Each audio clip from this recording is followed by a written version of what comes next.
Love in the Time of Monsters is a fun little horror comedy with quite a bit of talent in it. Kane Hodder plays one of the Bigfoots. Michael McShane, who you'd recognize when you see him, but he's been in a ton of stuff. I mostly remember him from Richie Rich. And Doug Jones, who's mostly known for his roles where he plays various creepy creatures. No, these aren't A-list actors by any stretch, but for a Bigfoot movie, it's not half bad. Let's see what we got here.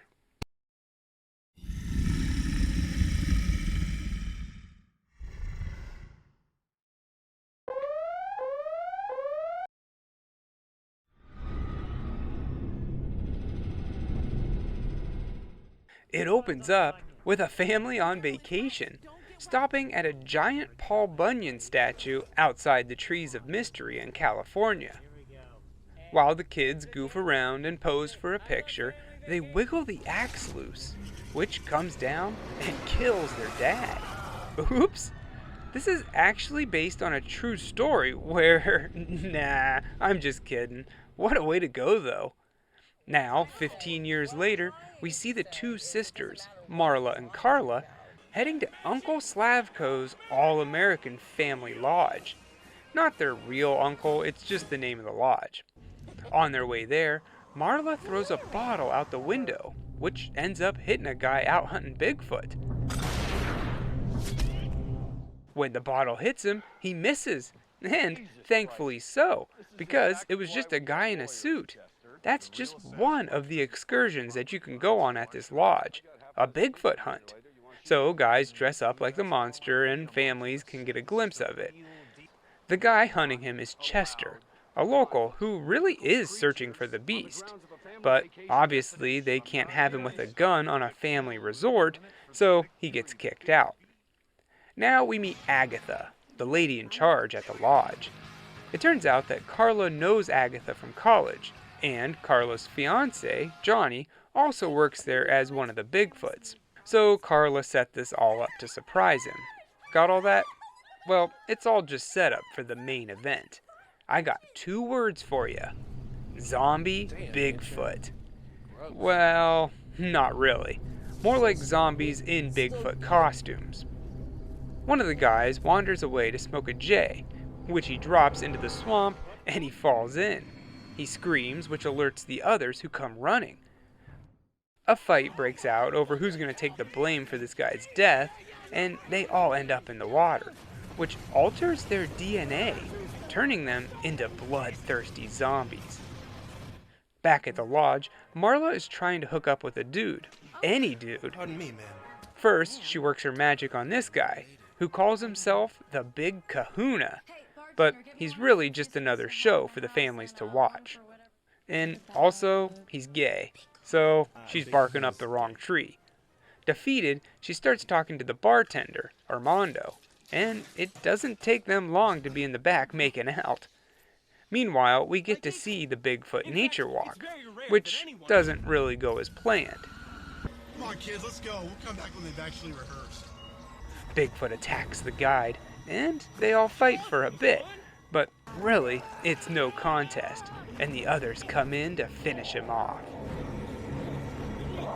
Carla moves on to surprising her fiancé, which backfires horribly. He doesn't kill her, but does manage to rough her up a bit, but she gets away into the woods. Not able to eat her, the zombie Bigfoots attack a group watching the Big Kahuna's show. Everyone goes running and it's mass chaos for a bit. Agatha is killed along with several others. Inside, Marla blows it with Armando and they bicker back and forth for a while until he storms off. Alone in the pantry, Marla is attacked. And instead of fighting him off, she shoves a bottle down his throat, which actually makes the creature pass out for a while. So I guess that's their first weakness. Zombie Bigfoot can't handle his liquor. Now we get just a minute to breathe. There are some survivors, but the 2 sisters are still separated. Carla wakes up, and thankfully she's not in the woods anymore. But instead, she's in some old shack. Chester's shack to be precise. He saved her and brought her back here. Back at the resort, Lou falls into an electrical box and is shocked to death.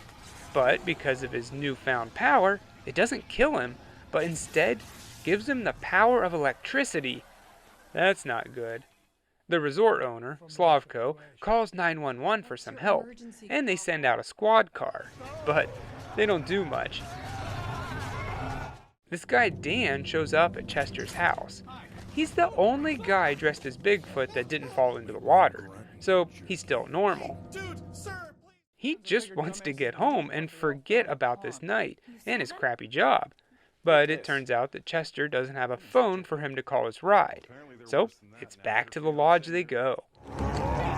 After a bit of a fight, they get everyone inside and back to safety, and the resort's doctor, aptly named Dr. Lincoln, I'm not sure why he's dressed up like Abraham Lincoln, but okay. He tells them what he's learned from the one Marla got drunk. So it turns out that hazardous waste has been being dumped into the swamp for years. All of that is mixed up, and if you come in contact with it, it will alter your DNA, making you 25 times stronger, sensitive to loud noises, but taste and touch are diminished. They can also only track you if you're moving, so if you stand still, you're alright. Jurassic Park. The only way to kill them is massive head trauma, and they're only gonna get meaner and faster until their brains blow up, which will be in about 12 hours. That's good news. All they have to do is wait it out. That is, unless one of the monsters is your fiancé that you love and you don't want their brain to blow up. The good news is the doctor thinks that he can make a cure. He would just need to know what the chemicals are that they're dumping into the swamp. So, out into the woods they go. Before that, however, I just gotta ask, what kind of genius doctor is this? He's able to figure out all that, and by only doing testing for a couple hours. CDC, hire this man. Anyway, some stay behind to distract the monsters, while others go to the swamp. Before Chester goes, he has a chat with Mariana, Slavko's wife. Apparently, they had a past, and she still loves him, or something like that. In the end, he leaves her a grenade, which I'm guessing will come back later on. They make it to the swamp, get the sludge, and head back. But they're stopped by a rabid moose. That's right. The water doesn't just change humans, but animals as well. The moose attacks Dan, and he's done for. In all the commotion, the jar of ooze is dropped. So this whole trip was just a waste of time. Lou uses his newfound electric power to attack Jade, leaving only Chester who makes it back to the lodge. But he's not looking so hot, and he dies shortly after getting there. They all mope around for a bit, and all hope seems lost, until Dr. Lincoln sees something Chester left behind. The missing chemical. This is what he needed to know to make the antidote, so he gets started right away. In the morning, we see Slavko peel out of there, and Mariana chases after him in a golf cart. She does catch up with him, and they fight a bit. He admits to taking money from companies so that they could dump in his swamp, and he also knows how she feels about Chester. In his mind, he doesn't owe her anything, so he left her there with the others to die. But don't forget about that grenade. She hugs him and pulls the pin so they both blow up. Armando's there and he witnesses everything, but he's more interested in finding that antidote, which Slavko stole. He speeds back to the others and manages to wrap up Johnny in a net, so Carla can inject him with the cure. Then, out of nowhere, Bigfoot shows up. Yes, that's right, the real Bigfoot swings by to help him take out all the zombies. They all fight in a pretty cool looking montage, and eventually the good guys win it out. Bigfoot goes back into the woods, and Carla's reunited with her fiancé, who's pretty confused on what just happened. EMTs show up and tend to everyone's wounds, and I'm guessing Marla and Armando settled their differences, because they start making out.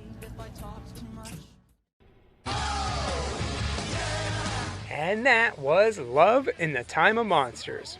A fun little creature feature that doesn't disappoint. Once I saw that the Bigfoots were supposed to be guys in suits, I gotta admit, I was a little disappointed. But when the real Sasquatch showed up at the end, well, I got pretty excited.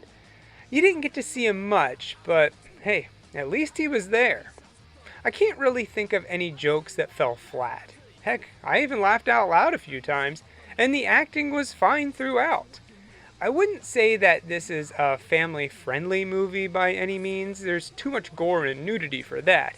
It seems to be targeted for young adults, and people who watch a ton of Bigfoot movies, kind of like me.